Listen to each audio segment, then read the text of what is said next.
अस्सलाम वालेकुम, मैं हूं शाहरुख सुहेल और आप देख रहे हैं मुझे टिकटॉक पे, फेसबुक पे, इंस्टाग्राम पे और अब एक्स पे भी और यूट्यूब पे भी। अगर आप पसंद फरमाएं और आपका मन चाहे तो मेरे YouTube channel overseas voice with Shahrukh Suhail को सब्सक्राइब कर लीजिए, अपने दोस्तों के साथ शेयर कर दीजिए और घंटी का बटन ज़रूर दबा दीजिए ताकि हर आने वाली नई वीडियो जो है वो आप तक पहुँच सके। ख़वातीन हज़रात, मैं नॉर्मली एक दिन में एक ही वीडियो बना पाता हूँ, मगर आज मैं दूसरी वीडियो रिकॉर्ड कर रहा हूँ। हो सकता है मैं अभी थोड़ी देर में इसको अपलोड कर दूँ, क्योंकि बर्दाश्त नहीं हुआ, रहा नहीं गया मुझसे। इस कदर दिल खराश वाक़यात पर मबनी कुछ चीज़ें सामने आई हैं। ट्विटर पर मैं देख रहा हूँ, एक तो टोबा टेक सिंह का वो आपने देख लिया होगा, उसके नवाई इलाके में जो वीडियो है वो किस कदर दिल खराश है, कितनी भयानक है वो वीडियो, कि जिसमें एक बाप बड़ा भाई की मौजूदगी में छोटा भाई अपनी बहन को कत्ल कर रहा है और बाप आराम सुकून से साथ बैठा हुआ है, पानी पी रहा है और भाई उसकी वीडियो बना रहा है। अच्छा चलिए, भाई ने तो बहाने से उसकी वीडियो बना ली, लेकिन इस वाक़या का जो वजह है वो बड़ी शर्मनाक है, वो बड़ी भयानक है। मैं अपने वीडियो में उसका इजहार नहीं कर पाऊँगा। अगर मुमकिन हो सके तो ट्विटर पर जाके उस पूरी रिपोर्ट को पढ़ लीजिए, आपको अंदाज़ा हो जाएगा कि इस बच्ची को क्यों मारा गया। बेगैरती की इंतहा पर मबनी ये वाक़या है और ये है वो जहालत जिसको पाकिस्तान में दानिस्ता तौर पर पनपने दिया गया ताकि लोगों में शऊर ना आ सके और ये हमारे गिरेबानों तक हाथ ना पहुंच सके। आज जितना शऊर इमरान खान की वजह से इस कौम में आया है, तो इनको अपनी जान के लाले पड़े हुए हैं, इन सब माफिया को अब मुसीबत पड़ी हुई है। ज़रा सोचिए, तसव्वुर कीजिए इस बात का कि अगर 40-50 साल पहले ये शऊर इस कौम में आ गया होता तो आज पाकिस्तान दुनिया में कहाँ पे खड़ा हुआ होता, उसकी रैंकिंग क्या होती, उसकी खुशहाली कहाँ पे होती। ज़रा तसव्वुर कर लीजिए एक लम्हे के लिए कि 40 बरस या 50 बरस पीछे चले जाइए आप। लेकिन अफसोस कि दानिस्ता तौर पर अब सिंध तो बिलखसूस और जनूबी पंजाब उसके बाद स्कूल बनने ही नहीं दिए गए, और अगर बन गए तो उसमें असातिज़ा नहीं आते, ना उनको आने दिया जाता है। उनमें भैंसें गधे घोड़े बांधे जाते हैं और उस तरह की तालीम आज भी मैसर नहीं है जिस तरह की तालीम दुनिया के दूसरे ममालिक में है।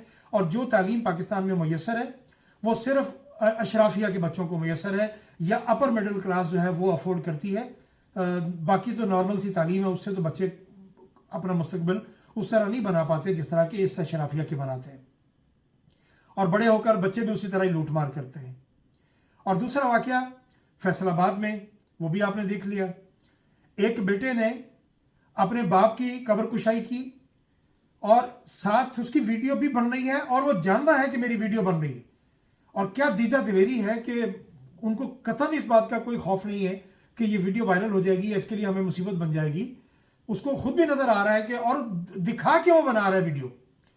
उसने प्रॉपर्टी के डॉक्यूमेंट पर अपने बाप के अंगूठे लगवाए हैं और जायदाद हासिल करने के लिए कब्र कुशाई की है तकरीबन 25 दिन के बाद। अब ये जहालत की दूसरी निशानी है, जहालत भी है और ये इखलाकी पस्ती का वो मुकाम है कि मेरा ख्याल है कि अब हम खुद कब्र में, वो नहीं है उसका बाप, बल्कि कब्र में ये कौम है, ये अवाम कब्र में है। इस अशराफिया को कहना चाहिए या कानून वालों को ये बात बतानी चाहिए या पाकिस्तान की अदलिया, वो इस कब्र में है। ज़्यादातर तो मेरा जो झुकाव है वो इसी तरफ है कि हमारी अदलिया कब्र में है असल में, क्योंकि अगर अदलिया ऐसे होने वाले भयानक क्राइम पर इन लोगों को सज़ा दे और इनको निशानी इबरत बनाए तो कभी जुर्रत ही नहीं हो सकती कि कोई दूसरा शख्स ऐसा कर सके। और इसी तरह की दिल खराशी पर मबनी दो और वीडियोस जो नज़र से गुजरी हैं। एक जवान लड़का है, उसने बच्ची उठा रखी है अपनी, जो कि साल से भी मेरा ख्याल है छोटी बच्ची होगी, और वहाँ पर एक मामूली सा कोई मुलाजिम है, सरकारी मुलाजिम है, अहलकार है कोई, वो उसको कह रहा है कि पीछे आ जाओ, और वो उसने चूँकि बच्ची उठा रखी है वो कह रहा है कि नहीं मैं पीछे नहीं जाऊँगा, और उसने इतने में उसको एक जन्नाटेदार थप्पड़ उसके मुंह पे मारा है। और वो बच्ची जो कि उसने उठा रखी है ग़ालिबन वो भी शायद उसके हाथ से गिर गई होगी, क्योंकि वीडियो में इतना ही आया है। आप अंदाज़ा कीजिए कि वहाँ का एक मामूली सा मुलाजम, सरकारी मुलाजम और अहलकार जो है वो भी वक्त का फ़िरौन बना हुआ है। रमज़ान का महीना है, ये जो वाक़यात मैं आपको बता रहा हूँ ये इसी रमज़ान में होने वाले वाक़यात हैं। हम कौन सी इबादत की बात करते हैं, कौन सी नमाज़ों की बात करते हैं, कौन सी उम्र हज की बात करते हैं। पाकिस्तान दुनिया में नंबर 1 है उम्रा हज के मुकाबले में देखा जाए तो, لیکن اخلاقی پستیوں میں بھی ہم نمبر 1 ہیں دنیا میں.